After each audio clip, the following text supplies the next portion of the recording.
Good day. My name is Luan Ondeya, a UCT class of 2012.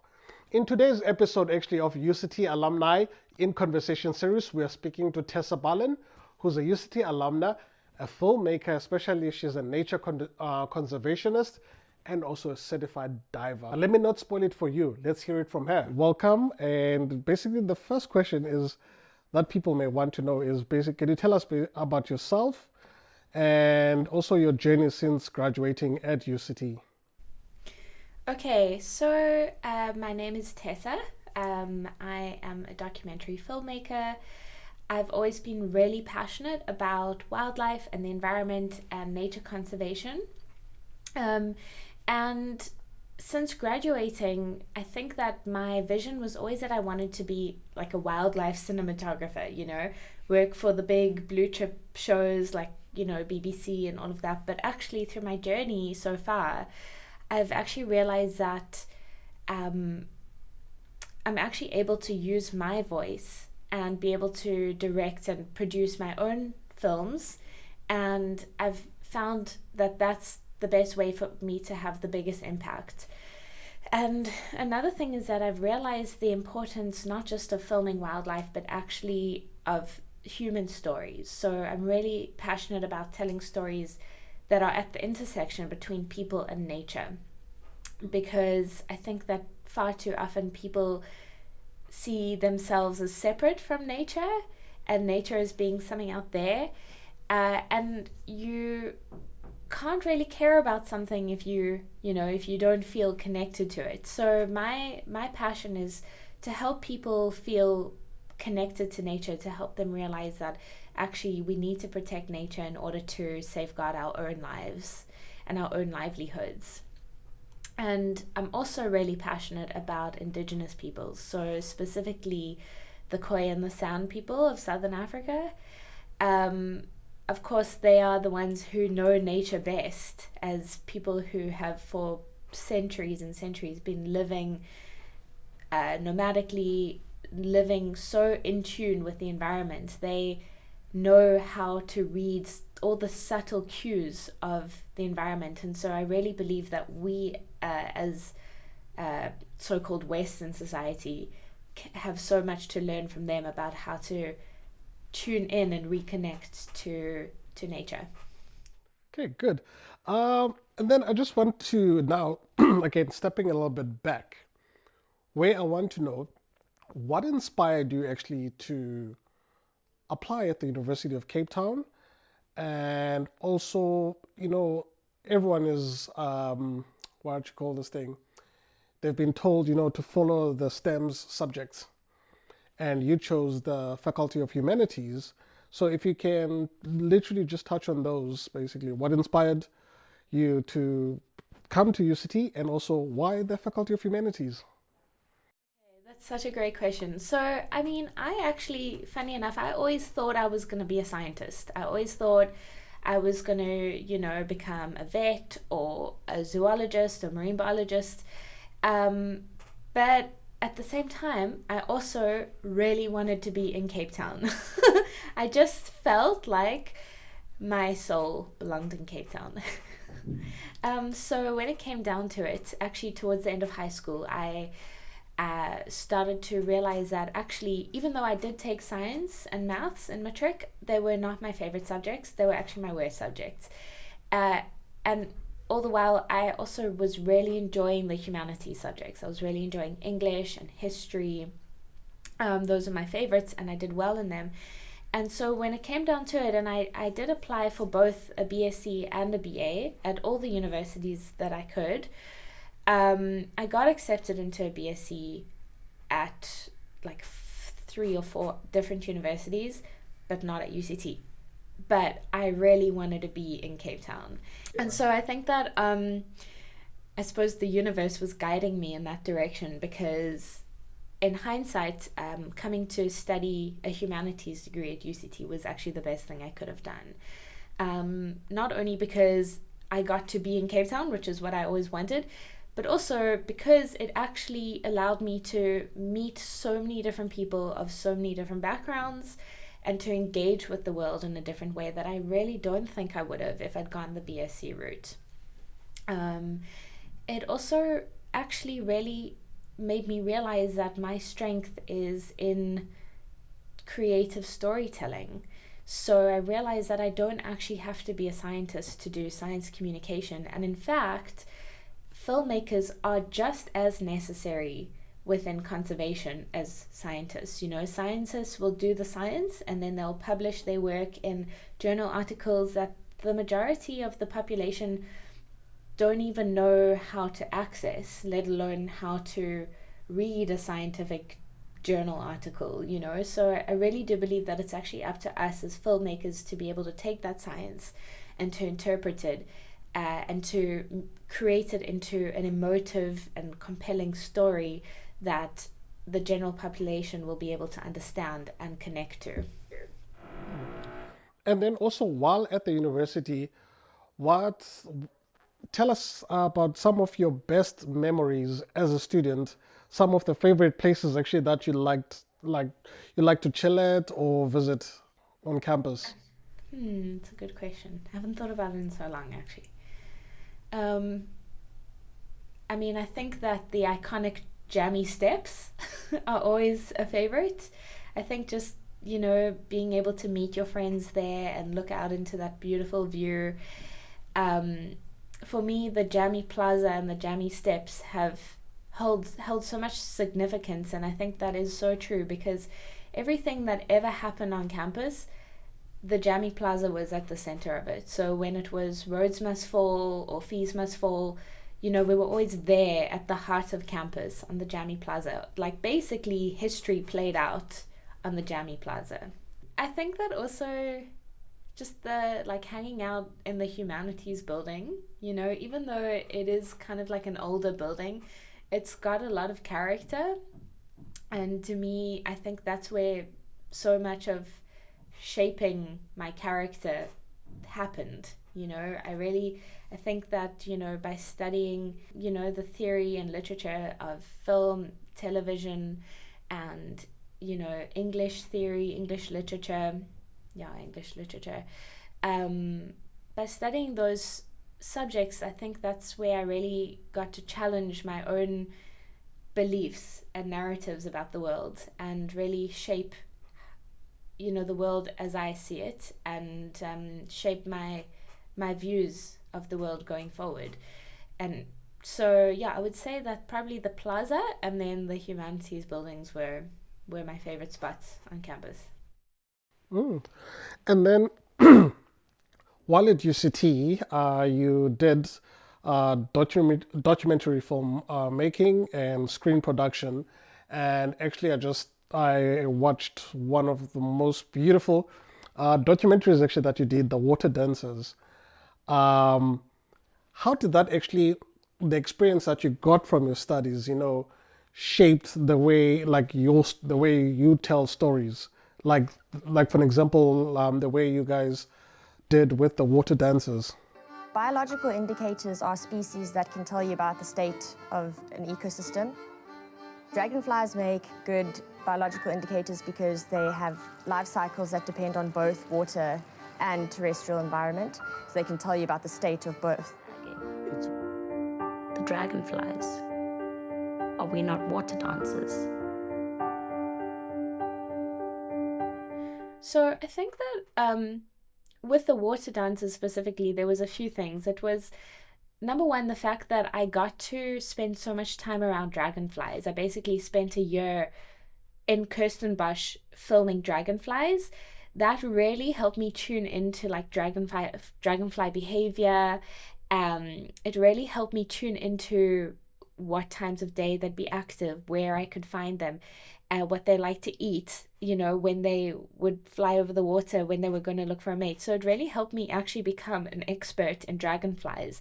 So I think that was number one, was realizing that the work that I do actually exposes me to so much of the world. But also, we were able to like kind of create a personal connection with dragonflies, you know, through filming them so close up. I don't know how many people can say who haven't watched that film. I don't know how many people who can say they've seen the face of a dragonfly. So I was really able to bring people closer to the little insects or the animals that they never otherwise would have even thought about. And the way that shaped my storytelling is that I lead with values of empathy and compassion and connection. So I believe that whatever the subject of the film, whether it's an animal or an insect or a human being, I realize that my audience would not previously have thought or cared to connect with that subject. And so it's up to me to find a way to show the audience why it's important to care and how they can deeply connect.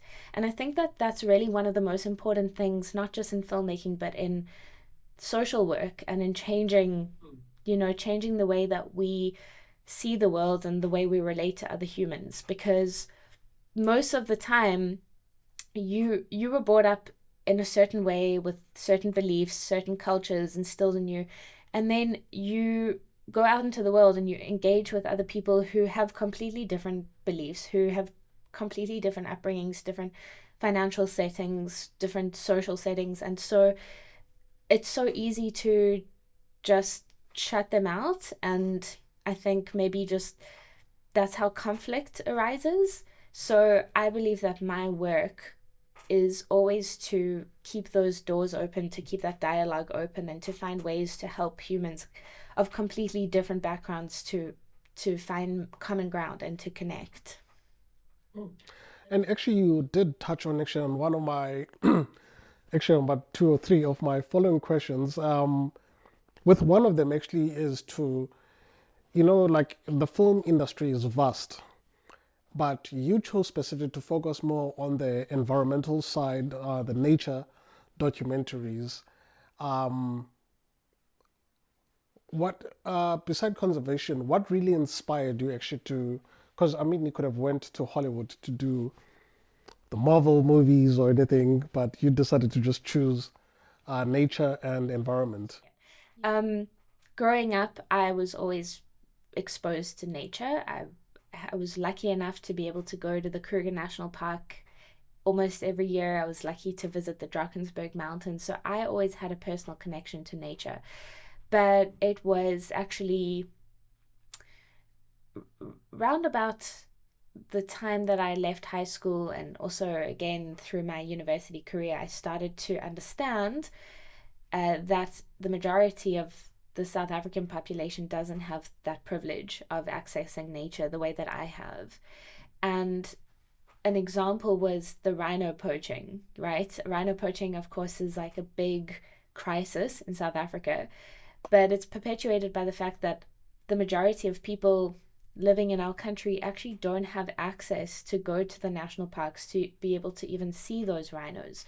So, and that's of course because of lack of access and socioeconomic circumstances. So, if, for example, you were desperate to put food on the table for your family and then you were offered to go poach a rhino for a lot of money, then, and no one else has ever told you why you should actually care about that rhino being alive, then it's a no-brainer. Then of course you're going to take the first option. But of course that comes with so many risks. I mean, going to poach a rhino is risking your life basically. So I started to realize that actually the social and political and economic aspect of society is so interwoven into conservation. And so that really shaped my views of it wasn't just environmental, it was more like social environmental documentaries that I wanted to make. So looking at people and nature.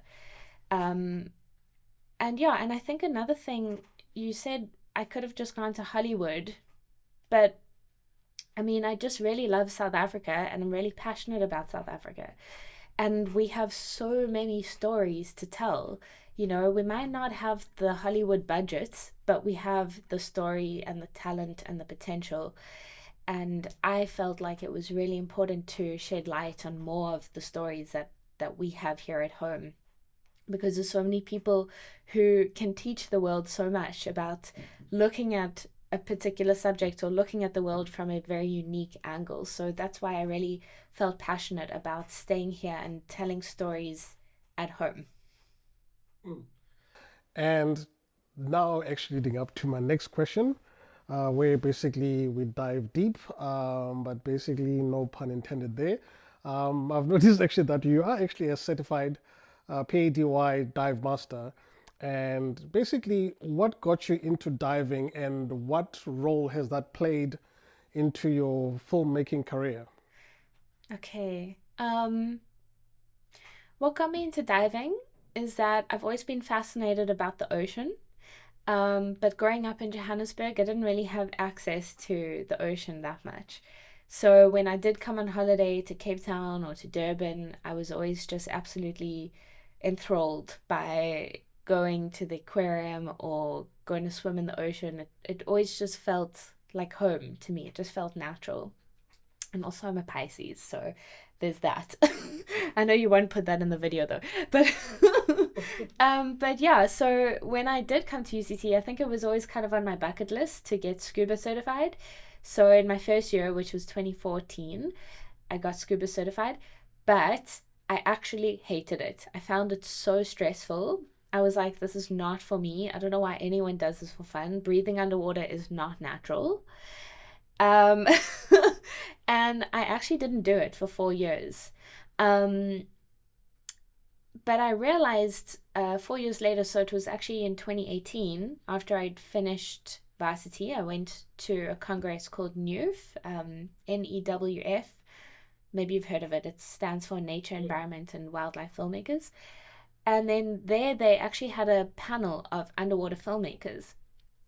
And then I realized, I mean, how beautiful and how expansive and how incredible the ocean was, and how many stories there were to tell about the ocean.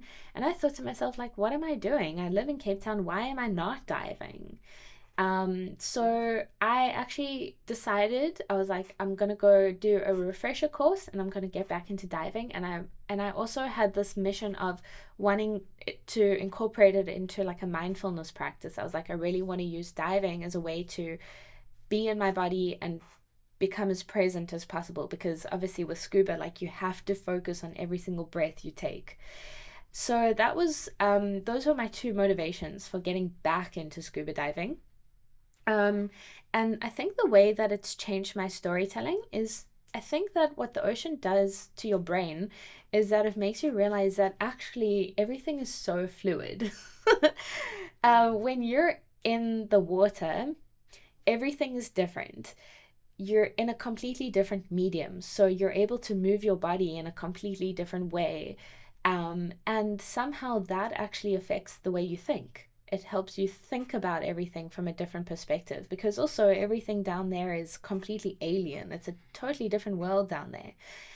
So it got me to think about how I could tell stories differently and how I could change the way that people relate to films, because I think that we are so used to like the David Attenborough model. You know, as much as I love David Attenborough and he is our hero and leader, but it's a very Eurocentric way of telling stories, sorry. And I think that needs to change, because, you know, we live in Africa and we are the ones with the nature. We're the ones with the wildlife. We can't be following a very Eurocentric method of making films. We need to be able to tell stories in a different way, and experiment with storytelling in different kinds of ways to help people, again, to help people feel connected to the stories that we're telling. So I think that's how it's shaped my filmmaking career. Yeah. And something again, some people might not know actually, that you are actually an award-winning filmmaker, where basically some of your films actually have been screened internationally. And so, how does it feel actually to have your work recognized in such platforms?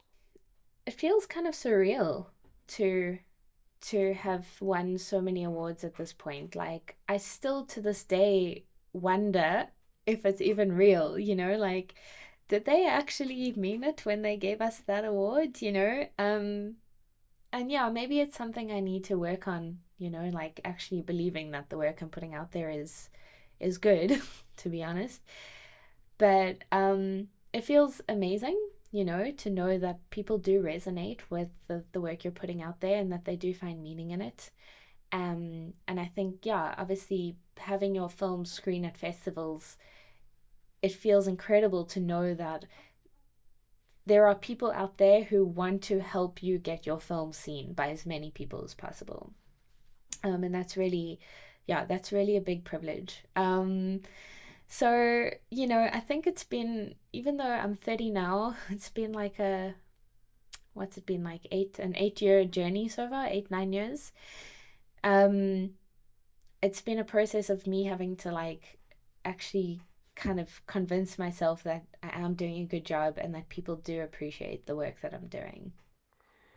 And then, is there a particular project that you've done that it's so close to your heart, and where, when audience see it, like, what would you like the audience to take away from it, basically, when they watch it?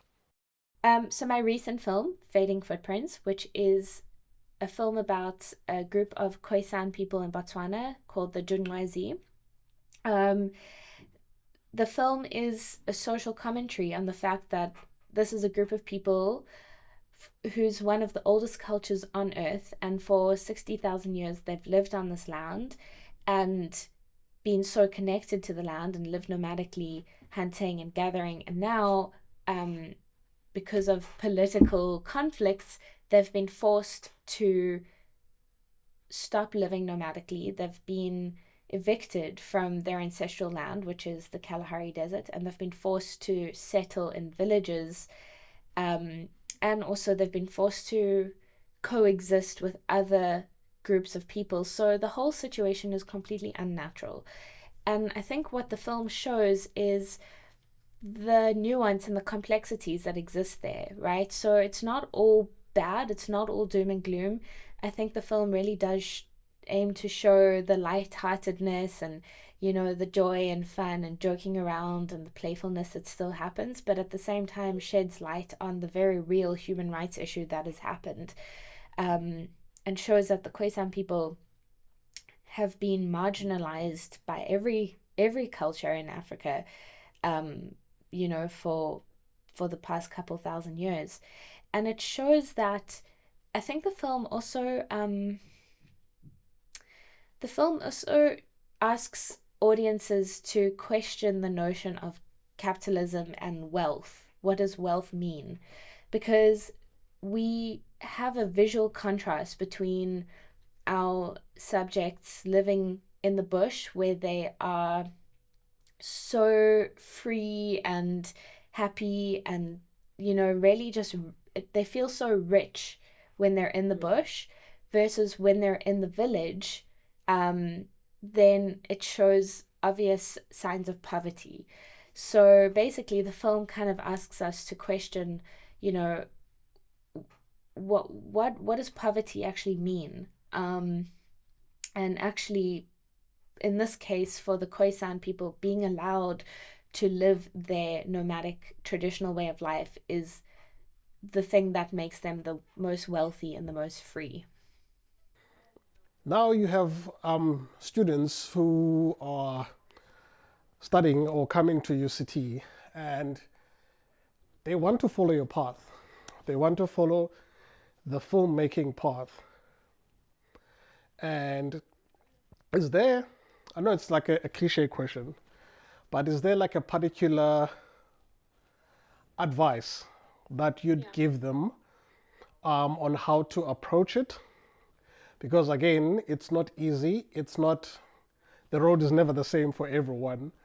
But if there is something that they can take away from your experience, what would it be? Okay, so I would say, I think the two main pieces of advice that I have is, number one, just don't go straight into freelancing. It's not worth it. do whatever you can to make money. It doesn't even matter how. If it's waitressing, if it's working in a library, it doesn't even matter. Do whatever you can to make money, and then use that money to invest in yourself. So whether it's buying camera equipment or buying an online course, to improve on your skills, to learn a certain program, for example, that is number one. And number two is just keep creating. It doesn't matter what equipment you have. I know that like people probably say this all the time. It's not, but it's true. It's not about the equipment that you have. It's actually about how you use it. So even if you have access to like a red camera, but if you don't know how to take good shots and tell a good story with those shots, then it's not going to look good. Meanwhile, you can have an iPhone, or not even, you can just have a cell phone, and if you know how to use it and if you know how to tell a story, then you can make an amazing film that will really grab people. So just keep creating. It doesn't matter what gear you have. Even if you just have a cell phone, use that to shoot. Just keep shooting. And I think with social media, with YouTube and Instagram, Facebook and all the others, it's so easy to post your stuff online. So, and it's free. So use those platforms to post your stuff. It's not going to be perfect in the beginning, but that's how you learn and that's how you grow. So just keep putting your stuff out there. And another piece of advice I would have is, if you have a particular mentor in mind, if you have someone that you really look up to, it's best not to approach them straight up and ask if they can give you a job. It's actually best if you approach them and ask for advice. So if let's say you use your phone camera to create a little show reel for yourself that you post on Vimeo or YouTube, then you can actually approach someone that you really look up to, a role model for you, and ask them, hey, would you mind looking at my show reel and giving some feedback? And then that's one way of actually getting someone that you admire to look at your work and to engage with you. So yeah, those are my 3 things. So just get any job you can to make money. Use that money to invest in your skills and your equipment and yourself. And then just keep shooting, keep putting your work out there, and you'll learn as you go, you'll progress as you go, and you'll be able to, you can use your work to, how do I say this? You can use the work that you've put out there to approach role models and get mentorship. Yeah. And then also, just as a follow-up question to that, is for students while they're at the university, how can they make the most of their time to prepare for like a creative career? I think so I think actually it's really important to use your free time wisely. So when you're on holiday, I know it's like 6 weeks holiday or 3 months at the end of the year, try if you can to get an internship. That's really the best way to spend your time. Of course, like when you are studying film, it's great, but they are going to teach you the basics, but you're going to have to really go out there and seek internships or seek experience in the field to actually learn, to get experience and to actually learn. So yeah, what I would do is during the 3-month vac in December is just try find an internship in whether it's photography or videography, filmmaking. It doesn't matter what the company is, even if it's like in the marketing department, it's just to be able to get your hands on a camera and start practice. And then, so what's next for you there? Are there any upcoming projects that you're currently working on, dreams or something that you can like share with us? Yeah, sure. So I am dreaming to make a film about rocks. Every time I say that, people are like, what do you mean? That's so boring. But actually, rocks are so cool. I have written up a proposal. I've actually sent it to National Geographic, so we'll find out in November if I get the funding or not. But the idea is to look at rocks as history books, because you can actually study rocks and be able to tell exactly what the planet has been through. But rocks record the history of the planet. But not only that, we as humans have always recorded our history in rock through through rock paintings, rock engravings, using stone tools. So it's really looking at our relationship with rocks and how that actually binds us through time to everything that's ever come before us. And an example of that is, to give you a picture of it, is that there's a cave that they found in Clarence. In that cave, they found rock paintings, sand rock paintings, and then right next to them, there's fossilized dinosaur footprints. So it goes to show that that same piece of rock has, through billions of years, connected us to all the species that have come before us, and it's holding the history of all the species that have lived on this planet. So I'm really hoping to show how through our relationship with rocks, we can find a way to connect to the planet. The final question this time is basically how do you hope your story, and your films will inspire people, basically, especially young people, both from UCT and also beyond? I really hope that my story inspires people to believe in themselves. If there's one message that I could give to people, it's that your voice matters and your story matters. And so, yeah, I really hope to inspire people to live in their authentic truth and tell the stories that they believe are important to tell, because those are the ones that are important to tell, and they're going to be told the best. And I hope to inspire people to carry on helping to connect humans to each other.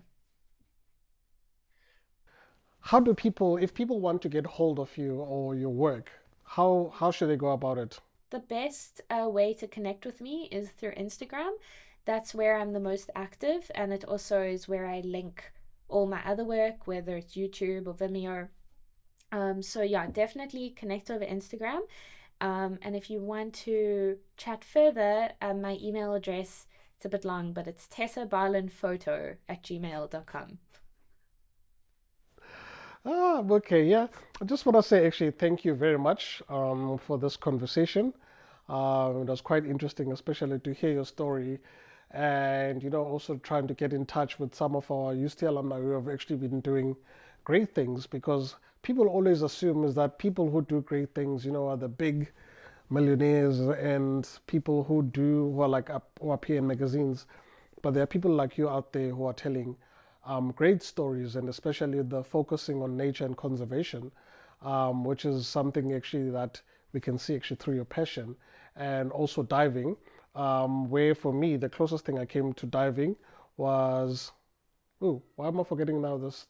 What do you call it again? Where you just put snorkeling. Yes, that's literally the closest thing for me to diving, and I can actually remember how the first 20 minutes for me, I just hated it. As you were saying it, that it's so unnatural. Trying to breathe with your mouth is like something I had to try and teach my mind. Okay, breathe with your mouth, don't try and breathe with your nose. But yeah, it was quite interesting. Yeah, so it's been a very lovely conversation. And again, thank you very much for this. Thank you so much, and it was so nice to see you again, even though it's over Zoom. Thank you very much actually for watching this episode up until all the way to the end. Again, my name is Luando. Today we were speaking with Tessa Barlin, who's a UCT alumna. If you'd like to be in contact with us, you can find us on our social media platforms at UCT Alumni. We're on Instagram, Facebook, and also on Twitter. Anyway, we'll see you on the next one. This is Luando. Bye-bye.